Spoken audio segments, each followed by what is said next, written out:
Sure. Okay, today was scheduled for a motion or two motions.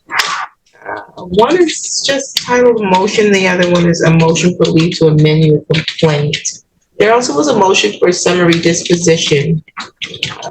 You received the motion for summary disposition, correct? I filed motions too, Your Honor. I'm going to try to make my way through this because I'm not gonna, I have a motion, a notice of hearing for motion.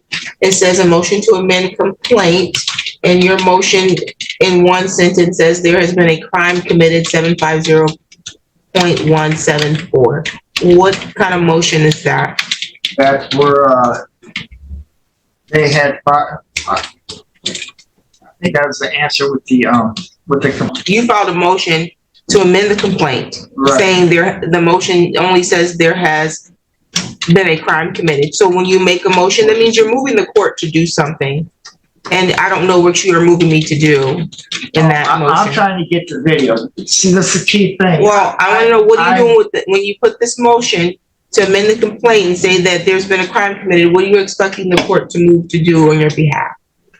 I would expect the court to allow me the video of the money that was taken from me at the time when I left the jail. And then the issue I have is where now I looked in here because they refused to give me any names or anything when we first started. Okay, so let me stop you because I'm going to tell you right now. I'm trying to see where let me stop you because it's very confusing because you're trying to navigate a system that I'm clear that you don't know how to navigate because you've not probably versed yourself with the. Buckle up, guys. Today we're going to watch a courtroom lesson in real time where confusion meets procedure. The judge immediately locks onto the plaintiff's unclear motion and refuses to let vague wording slide.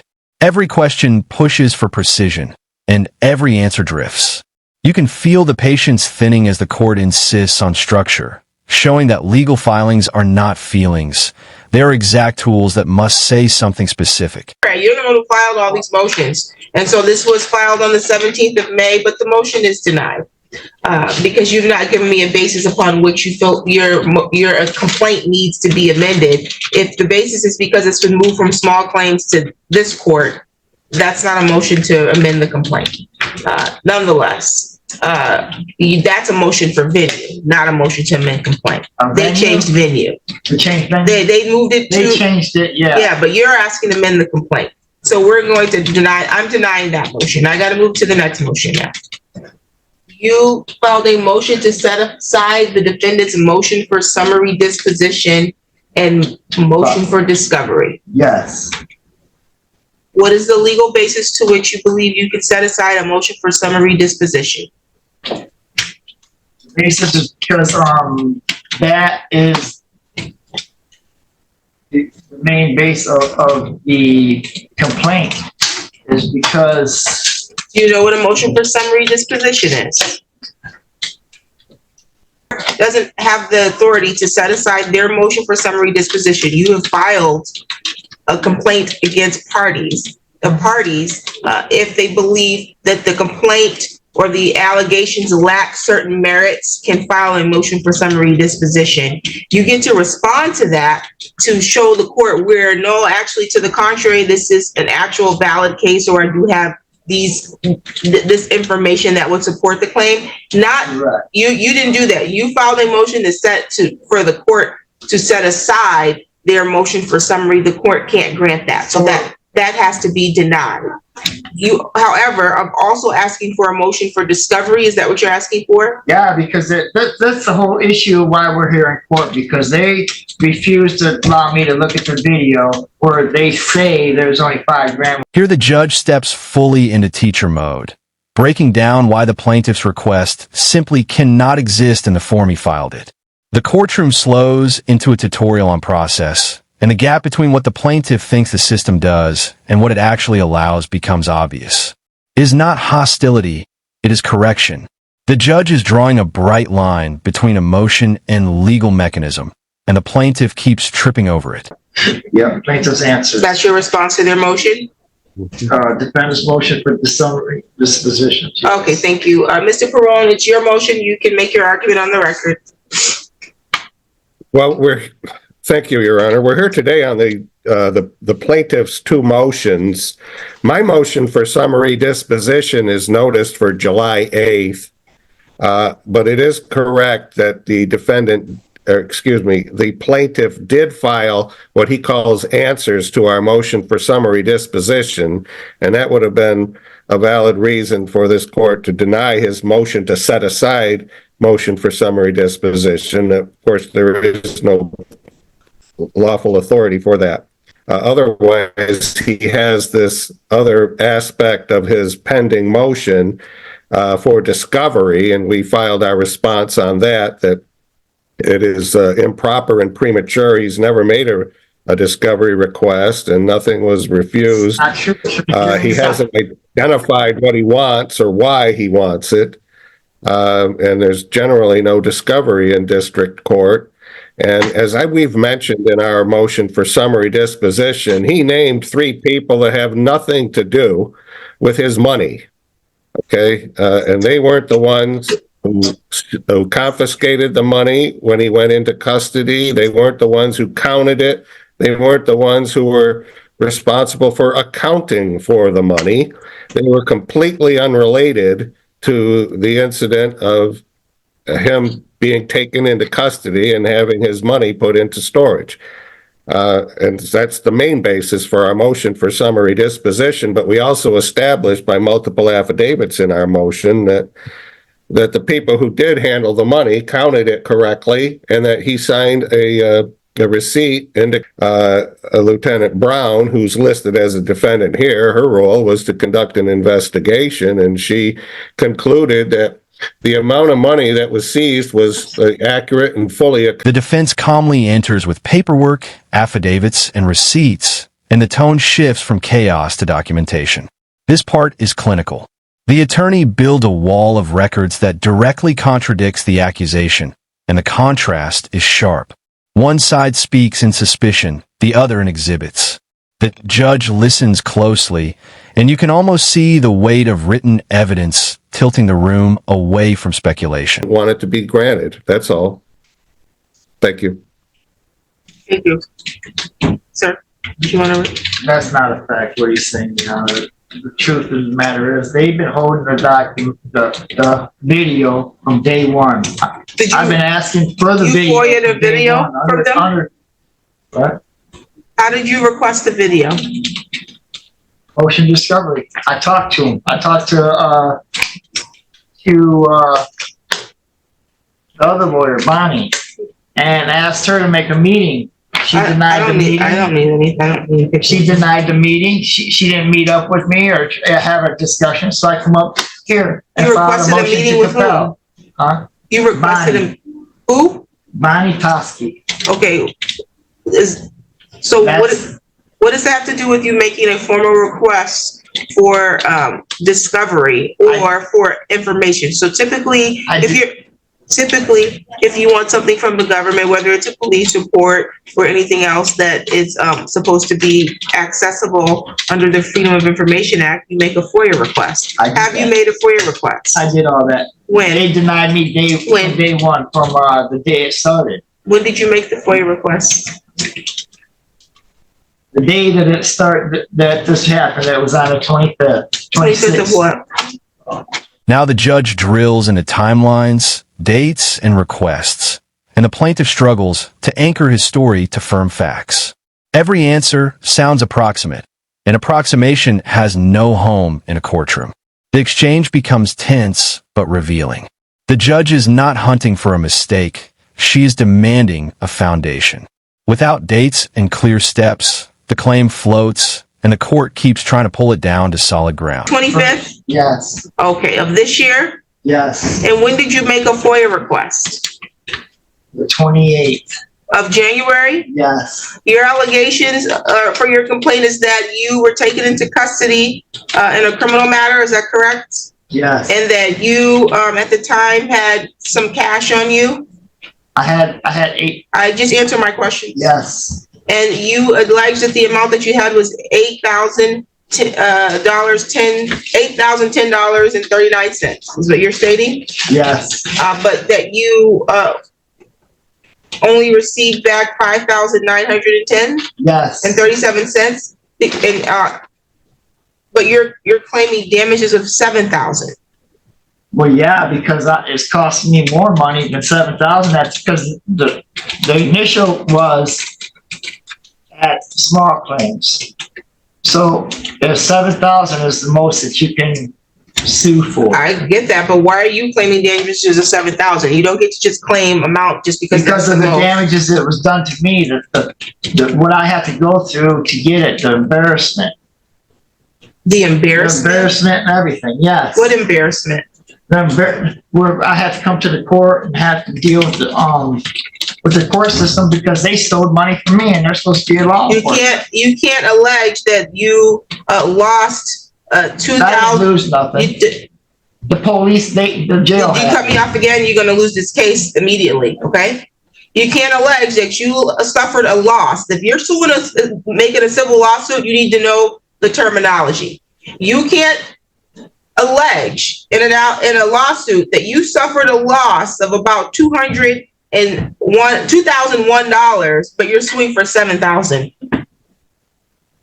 Because of the damages. You have to tell me what the damages are. You have to allege that in your lawsuit. An embarrassment that you don't get.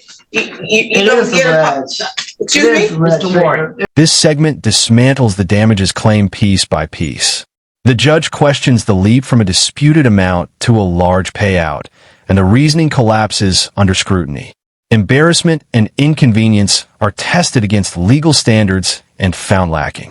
It is a moment where expectation meets reality. The courtroom reminds everyone that compensation is not symbolic. It must be tied to measurable loss. You're not getting any money for embarrassment. How did it cost you $7,000 to try to get this money back that you allege is missing? The time I had to spend at the library, the time I had to drive from Mason to here, it cost me in gas.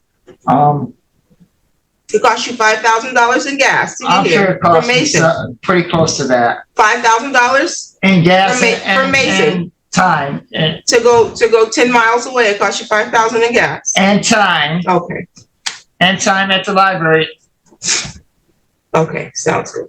I recognize that your motion was scheduled for a hearing on the 8th, but you're both here today. The court's already read the plaintiff's motion. And why are you suing the defendant's motion? And you've already responded to the defendant's motion.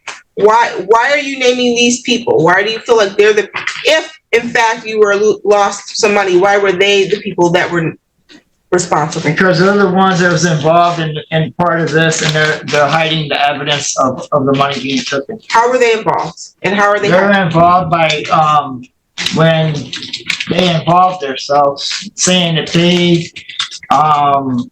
viewed the videotape and all this extra that's not the factual basis. Were they present when you were arrested? No. Did they collect? I didn't ask you to answer my questions. They weren't present when you were arrested.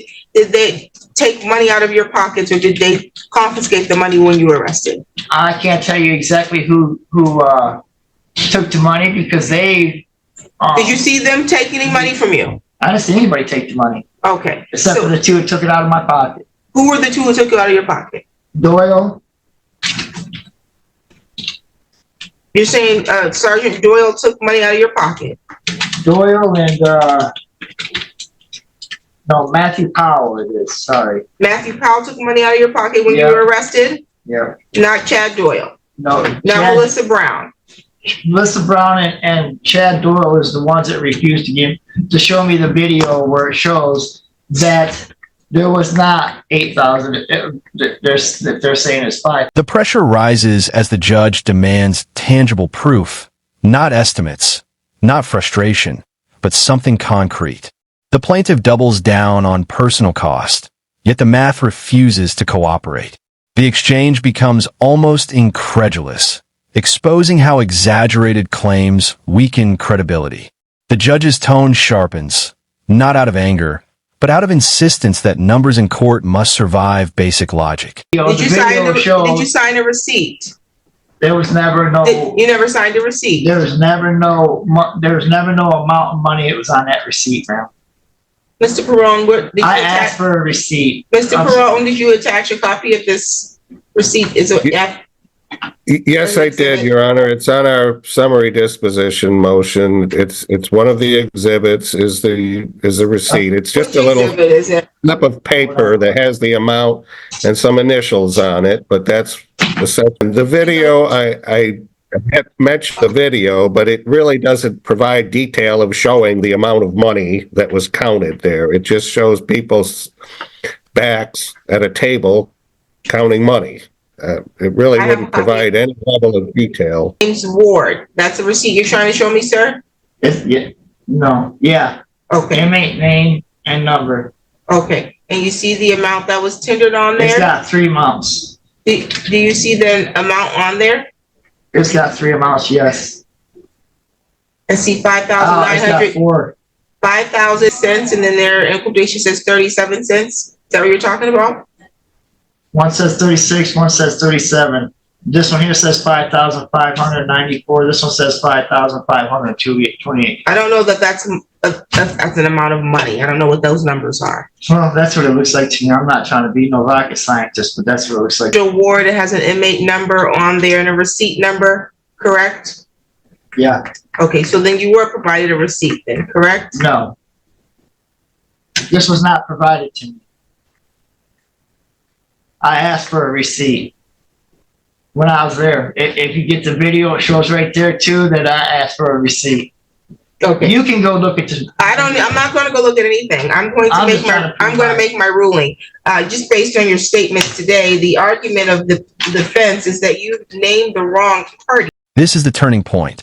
Under direct questioning, the plaintiff admits the people he sued were not even present during the incident. The admission lands heavy. The entire structure of the case suddenly looks misaligned. The defense does not need drama here. The facts do the work. The judge follows the thread to its end, and the lawsuit begins to unravel in plain view. No.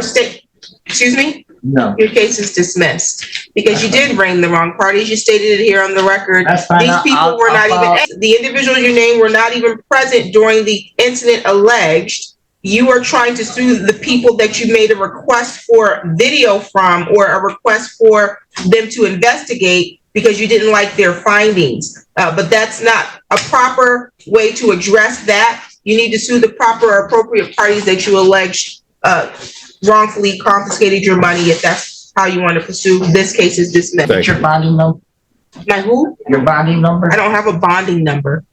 Okay, well, I'm a judge. that's fine. Your recourse is to file an appeal if you don't like my ruling. No, I'm filing That's- 1993. Oh, you can do that as well if that's what you would like. That's what I'm doing. Have a good day. The ruling arrives clean and final. The judge dismisses the case for naming the wrong parties, explaining that dissatisfaction with an investigation is not grounds for suing investigators. The plaintiff pushes back, but the courtroom authority is absolute. The path forward is appeal, nothing else. If you enjoyed this breakdown, like the video and subscribe to the channel, and we'll see you in the next video.